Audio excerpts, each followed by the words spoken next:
Video अच्छी लगे तो चैनल को लाइक शेयर एंड सब्सक्राइब ज़रूर कीजिएगा। छोटी बहन घर का वो स्पीकर है जिसकी बैटरी लो ही नहीं होती। ऐसे रिश्ते जो जंगलियों की तरह लड़ते हुए नजर आएं और थोड़ी देर बाद एक दूसरे के लिए जान भी देने के लिए तैयार हों, बहन भाई कहलाते हैं। बहन भाई की लड़ाई के बाद पहले अम्मी सबको मारती हैं, फिर मालूम करती हैं कि गलती किसकी थी और फिर उसको एडिशनल मारती हैं। लड़कियां सब कुछ भूल सकती हैं सिवाय अपने भाई को दिए गए उधार पैसों के। भाइयों के हक में मांगी गई बहनों की दुआ कभी रद्द नहीं होती। बहनों से नरमी से पेश आया करें। ये एक दफ़ा ब्लैकमेलिंग पर उतर आएं तो फिर अल्लाह ही बचाए।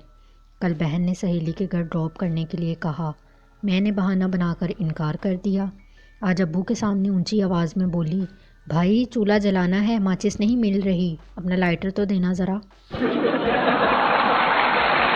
अच्छे भले प्यार से बात करते करते एकदम अचानक से गुस्सा हो जाने वाला टैलेंट सिर्फ बड़ी बहन में पाया जाता है।